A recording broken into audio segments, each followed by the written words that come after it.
Welcome to the Pregnant Bitches podcast. I'm Jessie. And I'm Amanda. And we're just a couple pregnant bitches navigating motherhood together. Hey guys, welcome back to the Pregnant Bitches podcast. We are so excited for today's episode. I feel like so many people ask us questions that we just don't have the answers to. No. So we went out and we found Jonathan. Amanda found Jonathan. And here he is today. He is a couples therapist specializing in helping overwhelmed couples. Whether you're navigating pre-kids, pregnancy, or the postpartum funk, Jonathan is here to share his tips for keeping relationships strong through every stage. So welcome, Jonathan. Thank you for having me. It's amazing to join you guys. I'm really excited. We're so excited. We're so excited. We have a lot of questions from our followers. We personally have so many questions. We've actually had our husbands on the podcast before. I was thinking, like, if we do a round two, we should have you on with our husbands. I feel like that would be... I should do just a session with them, just the three of us. Like, yeah, you know what? I think that language would be incredible, and like kind of record it so we can watch it later. But get all the dirt on us. Yeah. Well, let's jump into it. Well, tell us a little bit about yourself, how you got into this field, and then we will go ahead and start with the questions. Yeah, great question. I've been doing this now for 10 years. I used to be a contractor and I threw my back out and I was like, I need a career change. I didn't want to work in corporate Canada. I'm from Toronto originally and found this random degree, marriage and family therapy. And that kind of kicked off my career. And so I did that, started 10 years ago, essentially. I kind of chugged along as this like broke therapist trying to work online. I watched a few Tai Lopez videos like 10 years ago on Instagram or on YouTube and thought, I just got to go pack up my family. We'll go move overseas and I'll make all this money online. And I was broke for like 5 years. But fast forward to today, we're, having fun on Instagram and getting to meet people like you guys. So. Perfect. I like that career change. That's a pretty big shift. 180. Well, you know what? I was actually doing a lot of couples counseling when I was working with couples because one would want the kitchen to look this way and the other one wanted it to look that way. So I was having to navigate between the two. Yeah. That's like your first probably foray into like relationship management. Now, my clients back then, they would sometimes show up with like a case of beer at like 12 o'clock at noon. My clients now don't do that, but they did it back then. So they should. They should. I back that. Yeah, I kind of into that. Alcohol definitely makes communication flow. Maybe a little bit too hard, but it. I was gonna say maybe a little bit too hard. There's like that sweet spot where it's like you're lovey-gushy, and then you get the other way, and then you're just like crying or upset, and it's just like bad, oh my god, I can't news. even tell you how many nights I've ruined by drinking too much. So yeah, fair. No, yeah, same. We're all on the same page. Same. Yeah. Let's get into some of our questions. So I think, like, obviously, relationships change so much when you have kids. Like, they're tough to begin with, but then when you have kids, it's like huge. So, what the question we have is like, what's the biggest mistake couples make after having kids that leads to resentment? I just wrapped up a session with a client of mine about 10 minutes ago. The thing that couples really fail to see is that resentment stems from a lack of curiosity. Somewhere along the line, we lose curiosity for our partner. And because you have kids, maybe, you stop having sex, whatever it is, that emotional decay kicks in a relationship and all the, the daily garbage of running a household, gets in the way. And I call that garbage because it's just a giant distraction from the emotional connection you share with your partner. And so what that does, the fallout from that is that you stop asking questions about what you want in the relationship. You stop asking questions about what they want in a relationship. And so no one's being curious about what keeps this thing ticking. My favorite quote was, I did a discovery call like 6 months ago with a guy who said, after 10 years, he knew everything about his wife. So what more was there to know? And I said, if you have that lack of curiosity, I promise you won't continue to be married. Right. Right. No, that's so true. It makes sense because then it's so easy to grow apart. Like, I feel like, at least for us, it wasn't that much work to be in a relationship earlier before kids. Like, it was work, but it wasn't like the same. Now it's like Work. Like you have to put in the effort and you have to both want to show up and you both have to want to be there. And it's hard, especially because you're tired and like. Well, that's what they say. a Like you lot. have to work on your marriage. And it helps if you don't go to Instagram for relationship advice. Right. But only to you. Unless Only you to find you. me. Unless you find me. Right? Because they teach you garbage on Instagram. These Like what? What's 90, a bad 90, piece of 95, advice? 98% of couples therapists do more damage than they help relationships. So tell us something that like. give us an example what's- of what we would see on Instagram. That's bad and what's the better advice? Yeah. Okay. So, excuse me. Number one, take that word need and banish it from your lexicon. Like, Okay. do not ever tell your husband you need anything from him. Ever. Okay. Interesting. I've never heard that. You know, the faster you do that, the happier your relationship will be in a shorter amount of time. And the reason for that is that, I mean, if you're like anything like me, and I think half the world is, the minute someone says to me they need something, the hair stands up on the back of my neck and I want to do the exact opposite. Like Rebellion 101. need is such an emotionally charged word that doesn't make anyone feel good. Right. But language is the oil that lubricates a relationship. And so you better get good at speaking good language. So what I ask my clients to do and what I tell people on Instagram to do is trade that silly word need for a want or a desire. Right? That's smart. So speak in terms of things you want your partner to do, not what you need them to do. Like I want to have sex with you. I don't need to have sex with you. Exactly. Sounds a lot better. Yeah. Or like, I need you to take out the garbage. I want you to take out the garbage. Yeah, because you're kind of you're asking them like you're like asking them like you need them, but you want them. No, I get it. Like the need makes it also sound like you're like scolding them. Like I need you to do this. I need you to do like versus like it makes I like sense. that. It doesn't work. And by the way, you're taking out the garbage is not really what you want. Right. So you got to really understand yourself and communication. You could give a shit if someone takes out the garbage for you. That's so low. You did not, as a 6-year-old girl, watch Sleeping Beauty and think Prince Charming is going to come and kiss me so that I have the perfect marriage and that he's going to take out the garbage for me. It's not what you dreamt of. What you dreamt of was a man who chose you or a wife who finds you successful. These are the deep wants that we have, right? Yeah. So I tell everyone, go and MGM or Sony Pictures is not paying me, but go watch the movie The Insider with Russell Crowe. Okay.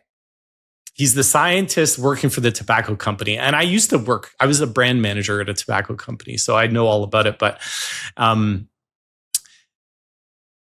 those cigarette manufacturers aren't in the cigarette business. They're in the nicotine delivery business.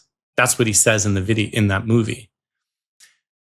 The garbage, taking out the garbage is not what you want. That's the delivery mechanism of the message that you deeply desire to or crave to hear, right? Somehow someone taking out the garbage for you sends you a message, which I think, my latest one is I call it tetherable. Like we want to know that we're worthy of someone wanting to tether themselves to us, or that we're not leavable, that we're stayable, or that we're loved, or that we're worthy, or that we're successful. These are the messages that we got the opposite message growing up, and those wounds hurt us, and that's what we live with. But if you're like my wife, for example, whose father doesn't call her on her birthday, for example, she got this message that she wasn't good enough. So I, as her husband, my MO every single day is to wake up to remind her that she's good enough. No, it makes sense. Deep, and it's funny because like when you talk about it like this, it all makes sense. But like I don't think I've like and when you're in it, you're not thinking this intensely, and definitely like in the throes of like early parenting, like I feel like this is like the last thing on your list because you're like I'm just trying to like get by with my life. Survive. But it's crazy because like you almost need to prioritize it more, right? Because you're in this crazy world together, and you have to be a team getting through all this shit, right? And you have to be. Your relationship can't be one of the like straining factors. Right. So a good question into that was, How do you stop keeping score in your relationship when it feels like you're doing everything? I mean, scorekeeping is so linked to resentment. It's also linked to that Exactly. lack of curiosity that we talked about, you know. You got to ask yourself what would you rather be doing instead of keeping score, right? Like just that simple question. Like if I wasn't keeping score, you know, what would I rather do? Because scorekeeping is basically you're waiting around for your partner to do something, right? Right. And you're getting constantly disappointed when they're not. So basically, what you're saying is you're the hammer walking around looking for nails, right? Yeah. Which, and now like thinking about it is like, okay, so if we stop scorekeeping, let's say we stop scorekeeping, are we going to have that resentment and all the bad feelings? Because if we just stop scorekeeping and bringing it up to our husband, significant others, we're just going to hate them because you're kind of just blocking that out and like saying, okay, I'm not going to care about this. But then it's going to build up. Mm-hmm. Does that make sense? Mm-hmm. Like what You're I'm saying trying like to if say? you don't score keep, You're like, I'm not going to score keep, but then you're just going to build everything up internally. Because when you're score keeping, you do burst out after and you're just like, I do this, and that. Like, why are you not doing this? Yeah. But if you're kind of just like going to scratch that out, not score keep, like this is the way things are, it's just going to come out later. Yeah, but so I could work with you to get better at not scorekeeping, or I could work with you to get better at seeing the A's, not the C's. So for all these moms out there and all these women out there that have kids, you know, I would challenge you when your son or daughter comes home from school with a report card. I would challenge you to go to the C as the first thing leaving your lips and say, "Why did you get the C?" and gloss over the 4 A's that they got. See, the reality is that you wouldn't. That would be bad parenting. Like if your son or daughter came home 4 A's and a C, you're not, the first thing out of your mouth is not going to be, "Why'd you get a C?" Right. Right. But you're doing that with your husband. No, it's true. Like I've also noticed it with Josh, like the more positive reinforcement you give them, oh, you did a good job here. Oh, you did a good job there. Wow, I'm impressed with this. Like for sure gives for them a men, high. like, yeah, it gives them, and then they keep going on that path versus if you like rag on them, Right. like they're just like, I feel like Amanda, you told me something I said one of the, you just posted something that like really, really, I was like, wow. And I called Jesse and I was like, oh my God, I never thought about it this way. And I hope that you remember what I'm about to say because I'm going to like butcher it in Amanda words and like they're definitely not going to sound like you. But it was basically, you said, obviously men and women think differently. We all know that. That's like a given, like no one needs to tell us that. But you basically, if our husband is upset at us, I don't feel like I'm not good enough. Or if like I do something wrong, I don't have that like I'm not good enough. That's like not the first thing that pops up into my head. I'm like, you're fucking mad at me. Okay, sure. Like I fucked up. I think we move on faster.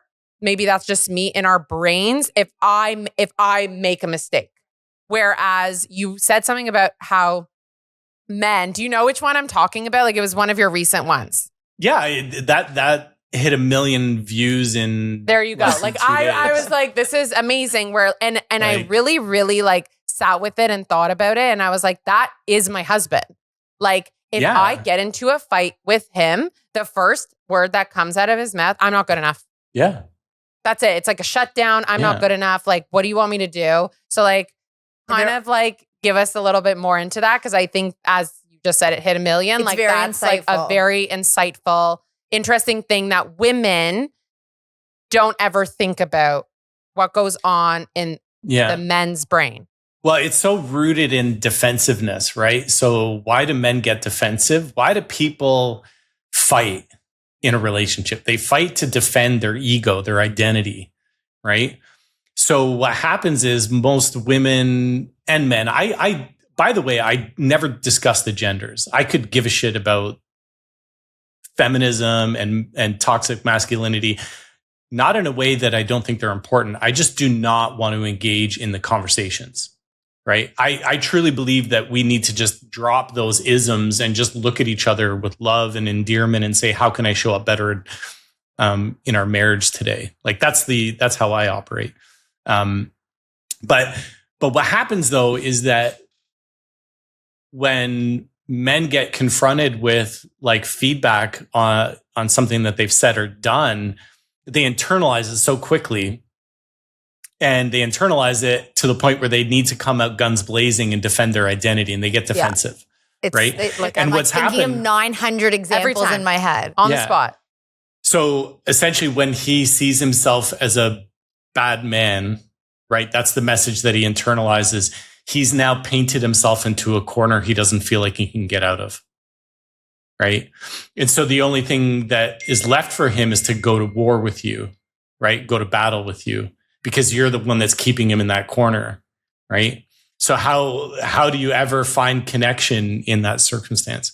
And that's why they get so angry. Like, I feel like they like get like angry and mean, and they're like, that's what it, you know what? That's exactly what it is. It's like, even if we say something that's not like, they didn't even do anything that bad or that it's wrong, just, just like a basic argument, it turns into like, like the clock's bad. And I'm like, okay, like we're literally just having a conversation. Like it doesn't have to be explosive. And like, you're yelling at me. He's like, I'm not yelling at you. Yes, you are.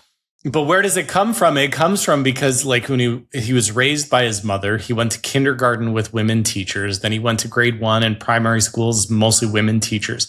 So he grew up with women in his life. When he hit that boy who stole his little car from him, like, did he get the message, or did someone say inadvertently, stop being so bad, or, and this is the challenge. And so when he hears you talk to him about his behavior, he goes to that place. Now, what you want to do. Yeah. Tell us what to do. Tell us what to do, John. I say this to women all the time.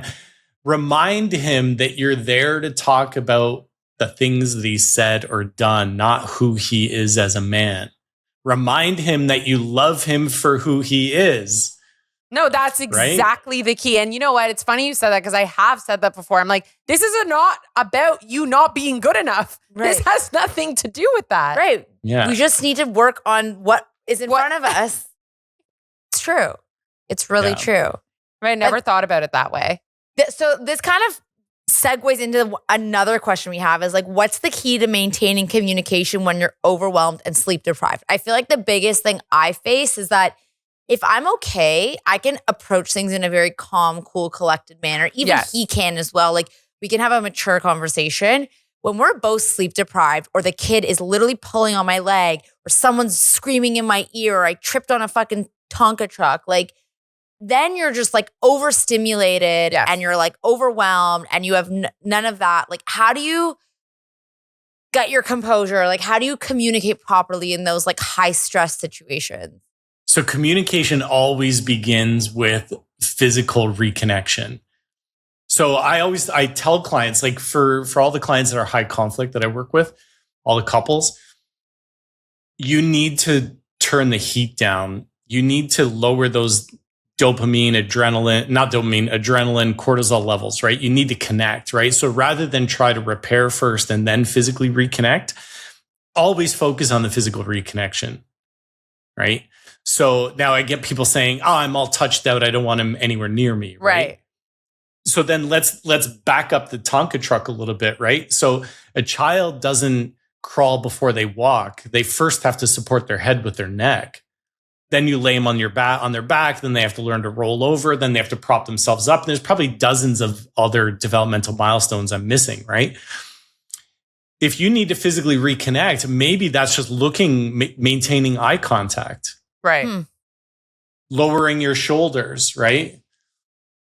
I mean, ideally, it's like touch the knee, rub the elbow, grab their hand. Like, how can you physically reconnect in that? Like, I'm not saying have makeup sex before you've repaired. That was the first thought that came to my I mean, by all means, like, would you even have the capacity or the gas in the tank for a fight after you have sex? I mean, some couples for sure, but can you reconnect physically first and let your partner know through physical touch that we're on the same team? It's true. Like, sometimes, like, if we're fighting, I'll just like go and give him a hug, and he'll at first will be like, don't touch whatever. me. That's and me. Then let it instantly, like within the next 10 to 15 minutes, we can like at least broach the subject or start again. It makes sense. It totally makes. They also say that with kids too, right? Like, if they're having a tantrum, you like get down, you touch them, they touch you. Like it just like, I guess does something with your brain of just resetting. Because he's having a tantrum. You need to reconnect with him. 100%. So like advice to not tell him he's having a tantrum next time we get into a fight. Yeah. You're having a tantrum. Probably not good advice. Yeah. Oh my God, that's really funny. Okay, a really big question that we got from a lot of people is toxic in-laws. I'm sure you've heard this a million times over. But my hubs says just make it work for him to keep the peace. Yeah, but to him keeping the peace is we're on the same team. We're the same, right? So like the sad reality, not so much in the US, I'm from Canada, but like we live in a post-faith world, right? Like we've basically taken belief in God, belief in anything. Like in Canada, people don't believe in anything more than their local real estate market, right? Right. Like if they buy a house, I'll be rich one day. Like there's more faith in that, right? Than faith in this idea that that the two of us become one. Right. So go back to the Bible and read it in there, and it says two become one flesh, right? It's in there for a reason. It's in there because we need to be one, a united front. And so with in-laws, what's happening, if something, and it's so timely because I just had a couple, I work with them every week. They, exact same thing. He's deeply disappointed in his in-laws. He invited them out to watch a rugby match with his 9-month-old son, and they didn't show up. And that sent a profoundly hurtful message to him. Right. Right. But his wife didn't necessarily jump on as quickly as she could have to side with him, to be there for him. Right. And I think this is what people need, is that people deeply, deeply crave and desire that sense of sameness, that we are on the same team. Right. So if you go defending your parents or your sister or your brother's behavior in front of your spouse, you say we aren't one flesh. You say we're not on the same team, right? And so that's the message that we run the risk of sending one another. It makes sense. Like if we've ever had problems with either my parents, his parents, a sibling, if we're on the same page, it's never really been a problem because we approach it together and it is what it is. It's when we're at war with each other. Yeah, like he thinks one thing and I think one thing. That's really when the problems come, and then that's when they fester. But like, yeah, if you're on the same team, he said it. He said it to me one time. He was like, "You need to have my back." Yeah, like one time, and it really like stuck with me. I was like, "You're right." Like, that is why you went into a marriage, and that's like you are a team. That is what the whole thing is. So, but it's funny because it also applies to kids. Like if you as parents go into your parenting misaligned, it's your kids also take advantage of you. Like have to, you go into a marriage as a team. Everything should be a team. So like like you just said some stuff, but like what is the best advice? Because I feel like that is a big question for not just people with kids, people without kids. It's like, how do you become a team, or how are you approaching this to your husband or partner? Right. Because I feel like most of our listeners are women on our podcast. So it would be, how are they going to approach to their husbands or partners on becoming a team going forward with their in-laws? Like, what is the best advice you can give them for them to go up to them and approach them that way? Well, you want to future orient yourselves, right? Ultimately, what you want to do is you want to ask yourselves, let's assume that we were on the same team all the time. What would be taking place that told us that we were on the same team? So if our kids saw mom and dad interacting in the kitchen, how would they treat each other? Would she, go up behind him and give him a hug from behind, right? Would he walk up and give her a peck on the cheek? Like, what would be transpiring that would let them know that they were on the same team?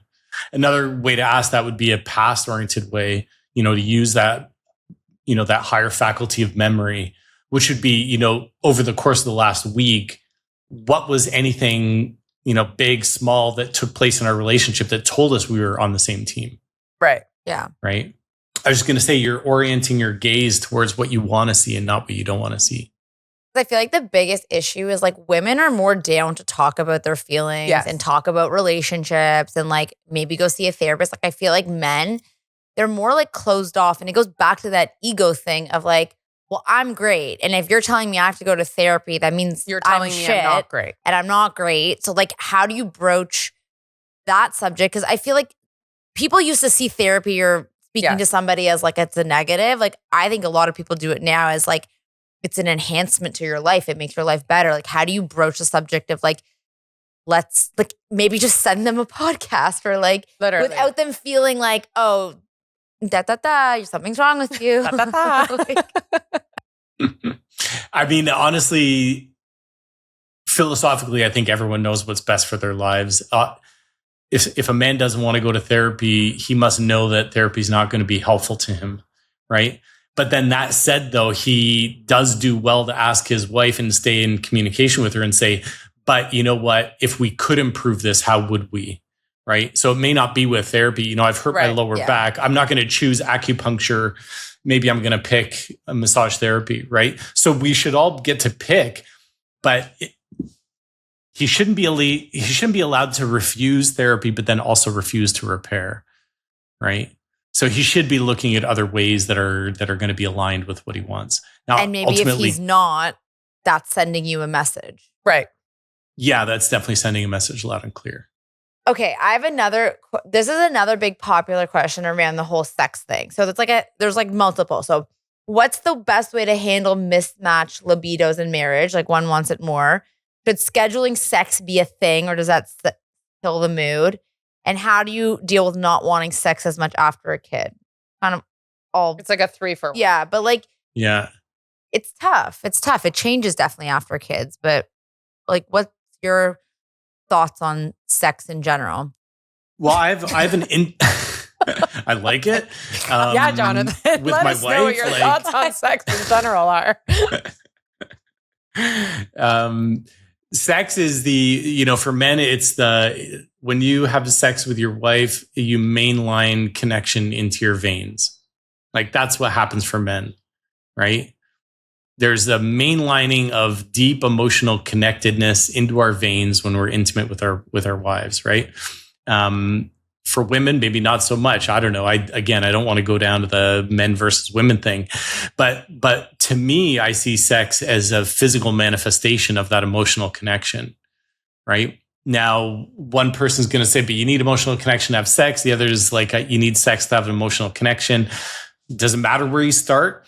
What I would rather see couples do is to just, with curiosity, there's that wonderful word, go to each other and say, how can we cultivate a deeply fulfilling, romantic, physically connected relationship, right? How do we cultivate this? If we were on the same page, how would we get there, right? You have to have an interest and a desire to get back on the same page. So safe to say, probably scheduling sex is not a good idea. But it works. Like, why not? Like, if it's a tool in the toolbox, then bust it out. Like 9 a.m. like on a Tuesday. On a kids 9 a.m. on a Tuesday. But yeah, it's also, you could like spice it up, keep it interesting. Like, I don't know, some excitement. I don't know. But I read something somewhere, or I saw someone post. She was like, if you want to have sex with me, like you need to take the load off my plate. Like women need more of like that, like emotional security connectiveness. And then the physical maybe more second. I mean, not women, but some people. And then some people, it's more, they want the physical, like, and the emotional comes after.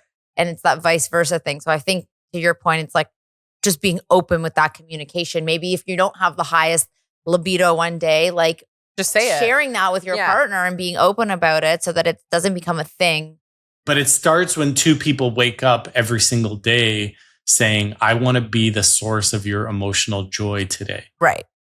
And if that's how I operate, then I'm going to ask the question of myself, even if I'm the low libido spouse, I'm going to ask the question, how can I cultivate a deeply fulfilling sexual relationship with my partner? Right. Right? True. Like just because you have a low libido doesn't mean you should stop asking yourself that question. Right. Yeah. Right. And vice versa. Presumably, like as women who have gone through childbirth and stuff, like it does come back. Like Yes. if you're in a bad funk, like it's not to say it's going to like It's not physically gonna, right. speaking, you're not going to be stuck there forever. No, it's going to go in waves. Obviously, yeah, if you just birthed the kid and like your hormones are up and down, like, and the baby just came out of your vagina, like no one wants to have sex. No, but it does change.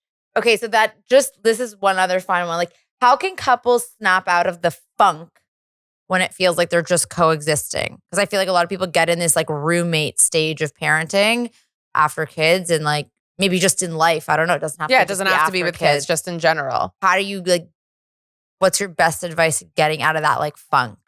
Well, I feel like people get in that funk because they don't believe that they're capable of getting out of that funk. Like they've lost hope essentially, right? So so I have two questions I always have couples asking themselves. Do you truly believe you're capable of building the relationship of your dreams and that you deserve the relationship of your dreams? Right? Because if you answered yes to those, then you would do whatever you needed to do to get out of that funk. True. Right? And I think probably people miss on one or both. Yeah.